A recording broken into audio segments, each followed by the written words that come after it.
Hello and welcome back to the letter. When we last left off, Zach had talked to Ash about how that one particular picture of Hannah's kept coming out distorted, and he was recommended to visit Professor Clark. Of all the places, it never crossed my mind I'll end up wandering into the public library today, considering I rarely ever visited. Somehow, there has always been this kind of disconnect between me and books in general. Sure, some of them held my attention in my youth during the brief times of the day I was left on my own with nothing to do. I went through the whole of Grant's collection, as a matter of fact. Read all of them twice or thrice even. But they never did hold it for long, and most of it never even sticked. Sticked?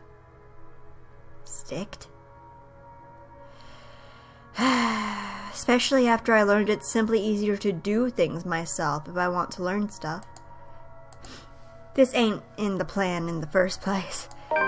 But after Ashton went through trouble to contact the professor, I can't just ignore it. Nothing but quiet greets me inside, though. Not the typical mum one would associate with a library, but one akin to a hush prior to an impending trouble. Or perhaps I'm just overthinking again. I really like to think I'm just thinking too much about this, that this is just the lack of sleep talking. Regardless, apart from a group of students murmuring in a corner somewhere, the place is free of its usual visitors. All while my footsteps echo in a manner unsettling enough to raise the hairs at the back of my neck. Much to my relief, it does not take me long to find him, being the only occupant in this side of the room. Professor Andrew Clark. I've never personally met the man, but Ash has spoken highly of him several times. In fact, he is Ash's go-to guy when something's troubling him with a case. My steps are unsure as I approach. At any rate, he greets me with a warm smile like a grandson he hasn't seen in a long time. Ashton's friend, I take it. Zachary. You'll have to forgive this old man if I don't get your name right. Oh no, you got it. It's Zach. Zachary Steele, Professor Clark. He gestures at the empty seat across the table while he returns to his books. The next couple of minutes pass in relative silence as he continues to read and take notes from the pile he's accumulated on the table. Maybe I should have taken a book before heading here? But before I can even get far into that idea, the professor clicks the book shut and sets it atop the stack next to him. Ashton told me you were hoping to get answers from me. Although I'm not quite sure what I could share, I'll do my best to help. Of course, there are a lot of things I want to ask. How do we get out of this mess in the first among tens, hundreds of concerns in my head? But in the presence of someone I barely know, the thoughts won't easily form. He is nothing but patient, however, and with enough time to mull over, a question finally forms. Do you believe in the paranormal, Professor?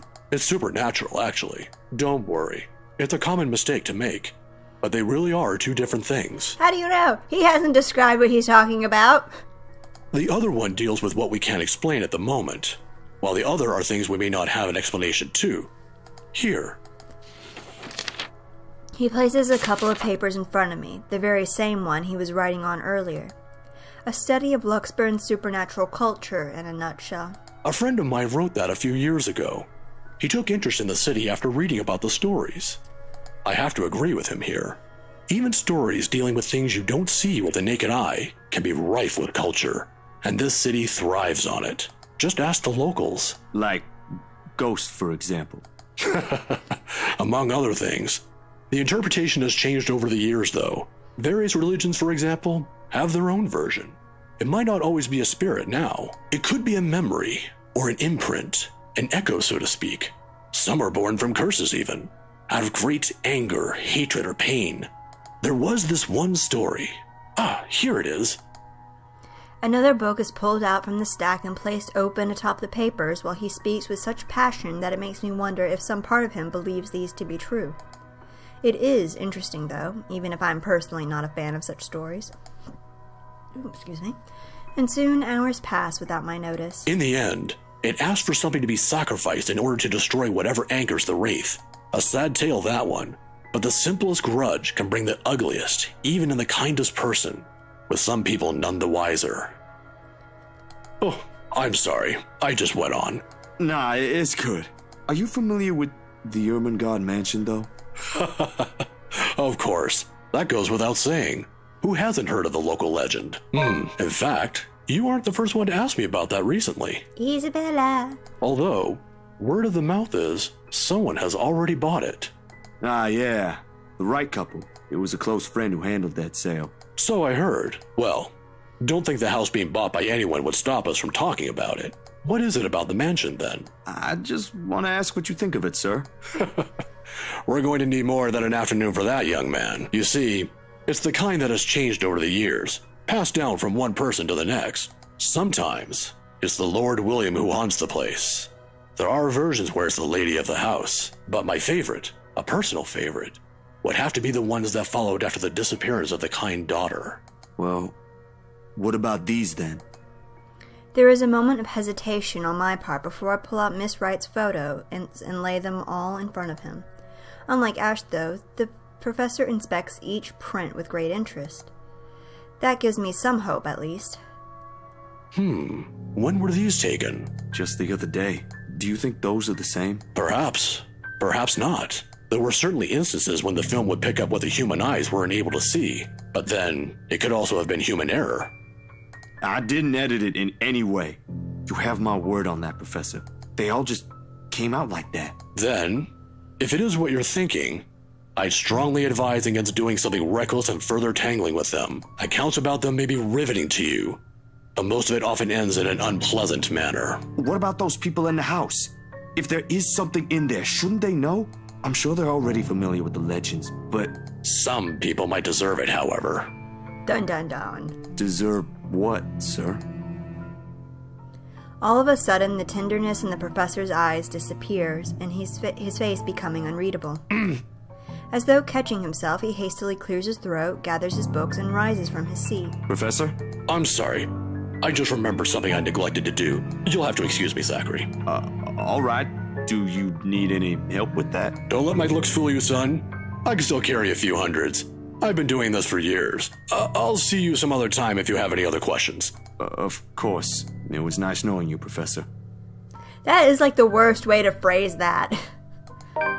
He doesn't hear it, however. In a few short strides, he's out of the library, leaving me and every piece of this whole mess amidst the oppressive stillness. Despite the answers gleaned, more questions surfaced. If there is even a single way out of this, I hope we find it soon. The moon is well into the night sky by the time I make it back home.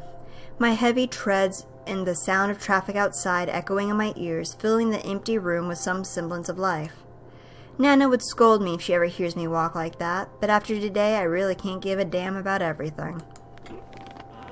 The mattress creaks under my weight as I unceremoniously flop down on it, and I find myself looking at the paper under my grip. An invitation and a request to cover an event, the Wrights' housewarming party, tomorrow evening. If only it were that easy, but it'll give me a chance to talk to her about that other thing in her house. With a sigh, I let my hand fall to the side of the bed along with the invitation. I'll think about it tomorrow when my head ain't muddled with thoughts of a headless woman and the haunting smiles of a ghost. Belatedly, it occurs to me that the last meal I ate had been the one with Ashton, and an empty, gnawing ache makes itself known, but I can't bring myself to stand up. Today was a complete waste of time, and frankly, a disappointment. I don't like this. The lack of certainty, the disquiet, the lack of stable ground to stand on, the part where I do not know what will come tomorrow. Ever since that damn letter, everything has been thrown out of the loop. I wish everything stayed the same. Routine would have been easier to make sense of than this. Closing my eyes, I let the noise from the streets below lull me to sleep. At the very least, that's the one thing that hasn't changed. October 29th, Saturday. The melody carries into the hall long before I cross the threshold. Solemn but gentle and soothing, a reminder of what home is. Pa's firm but meaningful gaze, Ma's wistful smiles, the warm rays filtering through the eaves at sunset, the distinct smell of wet earth and leaves after a long day's rain, and our room.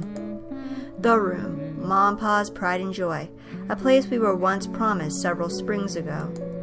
Yet it won't stop. No, wait! Come back! I'll be good this time! Please don't leave! Please stay! The floorboards are cold under my feet more than it usually is, the walls more forbidding than what I'm used to. Farther and farther the room goes. Ma singing ceases and Pa, I can't hear Pa. Not above the raucous clanging and the deafening roar of gunshots, nor the screams replacing the comforting soft melodies. There is only the blinding of fear. But when the light breaks, her skin has already taken a sickly pale color, rotten in most parts, blood dripping from every open gash and lesion on her body. Bony hands grip Hannah's neck like a noose, staining the skin underneath with a vibrant shade of scarlet. Nothing but malice fills the gleam in her eyes. A scream ripples through the air. My whole body feels distant. Every limb heavy with lead, all unable to move at will. Not even so I can wipe the beads of sweat forming at my temple. The rasping of my breath easily fills the room in the wee hours while I force it back into a steady rhythm.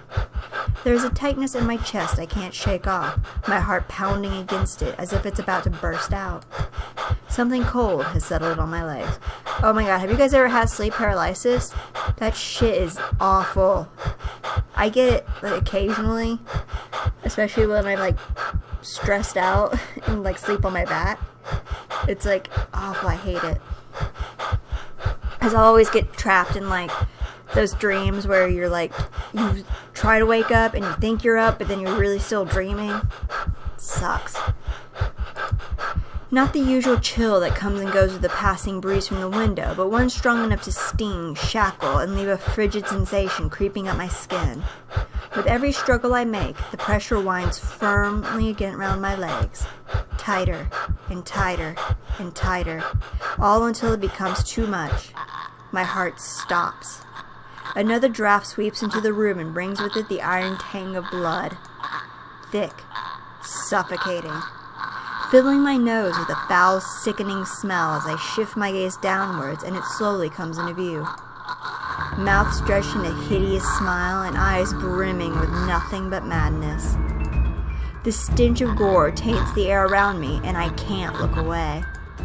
From it, her. From the terror and death that her uncanny, twisted features alone scream. I try to open my mouth, to shout, to ask for any help, but my voice has left my body altogether. All I have is the painful realization that no kind of plea will ever save me from her. Then suddenly the bed dips. The brutal plunge back into myself jerks me awake. There is no ear-splitting scream, no wild thrashing of limbs. Just a painful, constricting awareness that something has wound itself tightly around my neck. I waste no second pulling it, a blanket, away, but allow myself a few minutes to steady my breathing before getting out of bed. Inhale, hold, exhale. 1 step, 2 steps, 3. But the dreams have gotten worse. Ever since 2 days ago, no longer are they the small cursory flashes that I'm used to, but vivid ones that linger. I can still feel the blood in my hands, the putrid smell of rotting flesh, the sickening crunch of bones breaking with every movement, and her cold, chilling eyes as they bore into me. I draw in one long, ragged breath, and before I know it, I'm walking out the door. Even in the waking world, it reeks. A bench on the park is far from the most private place for thoughts in Hellspawn, considering its location at the heart of a bustling city. But in the early hours of the morning it provides enough peace and quiet for any poor problematic soul who happens to wander here. The city is just waking up, a little later than usual. But knowing what day it is, one can't fault it for being a little tardy just this once. Yet neither the pleasant morning chill nor the soft twittering of birds says anything to banish the images. Every single one has rooted itself in my head, its claws digging deep in what is no longer a safe place to hide in. London Bridge is falling down, falling down. Fuck, I forgot about down. that. London It used to be Bridge is easy, falling finding down, some pretense of my peace under the guise of fair sheer lady. optimism, Take following a a regular key and routine. lock him up, lock Now- him up, lock now I don't him know up. what to make of it. Take a key and lock Sometimes him it's up, easier to my run, fair easier to hide lady. when everything's falling apart. That way, you don't have to be the London first to Bridge is witness it when it falling does. falling It down, worked when things went bad falling with the down. movie, after all. London Bridge is It also worked when falling Mom and Pa down, were taken my from us. fair lady. Maybe it really is better if Take I a key- just... Hey, mister. My least favorite character. I hate this kid. So this is probably no one, but I really don't like kids. The tiny voice gives me a pause. When I look up, a little girl, maybe 6 or 7, is peering at me. 2 wide eyes overflowing with what can only be the natural curiosity one typically sees in children. I vaguely note the St. Goretti uniform she's wearing before returning her greeting. Hey kid. Kylie. Kylie? That's my name. Mama said it's rude not to call people by their names. She then flops down on the empty space beside me. Her little leg, still too short to touch the ground, swings in tune with a song she hums under her breath. I don't mind kids. Nana would often invite the ones in our old neighborhood to give them treats. Of course, by then Sis and I are both too old to play with them, but you get used to the commotion eventually. It's not completely as unpleasant as most people would imply. Kylie seems to be a well-behaved kid anyway. Oh, sorry. Nice to meet you, Kylie. Is Mama here? No, but my big brother's with me. He's taking pictures with his camera over there. She points to the far end of the park, the one closest to the street where a kid is taking shots of something above him. It doesn't look to be birds because all there is on that side of the park are buildings. I don't see what's so interesting with the tip of a building, though. I'd take pictures of dogs if I were him. They're cute. Do you have a camera too, mister? Yeah, I'm actually a photographer. Mama said I'm too young to get a camera. I'm sure your mama will eventually give you one. But won't you be late for school like this? Big brother will get us there on time. Rowan promised Papa. We aren't going to be late. It's sports day. So it's not good if you keep looking like that today. If it ends up raining and we lose, it's your fault. All right, I'll try not to upset the clouds today, kid. Is it because you're sick, mister?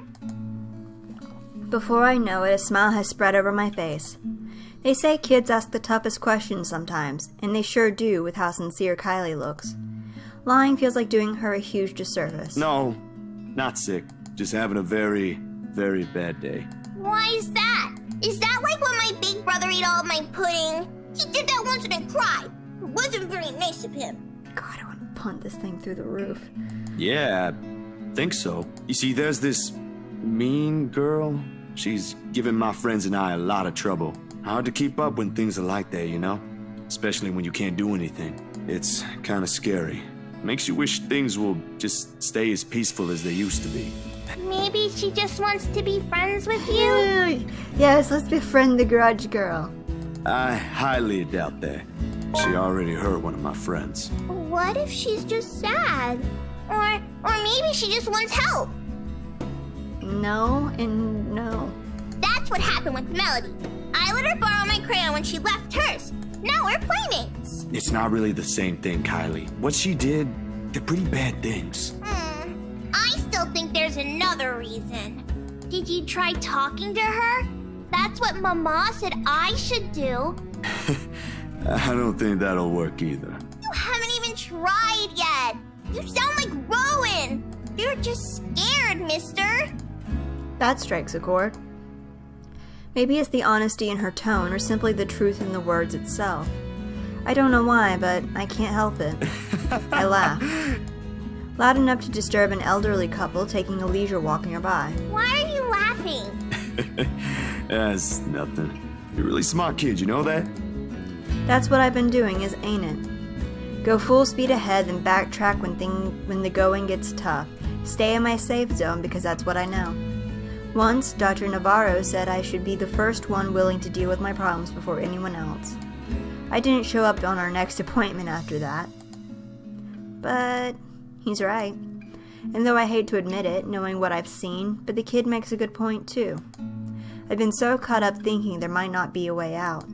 Maybe there isn't, or maybe there is, but that doesn't mean I should just leave it up to fate. Aren't spirits supposed to be humans before too?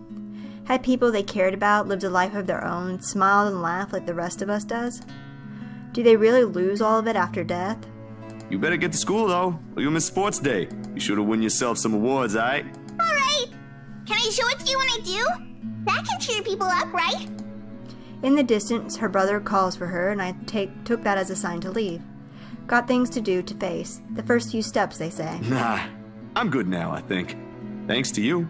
Besides, Mister needs to go, but you should show it to Mama and Papa. I'm sure they'll be proud of you, Kylie. I will. Thanks, mister. Bye. I give her a little pat on the head before heading my way. A small gesture of thanks from a stranger she didn't know she might have helped. She may not understand it now, even though at such a young age she already has this understanding of things, but maybe when she's older. When the world no longer seems too big for her. But aren't you going to help me, mister? With what? Confused, I glanced back. Whatever cheer our little talk brought has vanished under the shadows suddenly dancing in my eyes. The frigid air is most definitely not how the morning chill should feel like. Bitter, stinging, unwelcoming. And the kid... What do you think, mister? Are you going to help me? What do you want from me? The response never comes, however, because when I blinked, gone. Hello? Mister? Are you okay?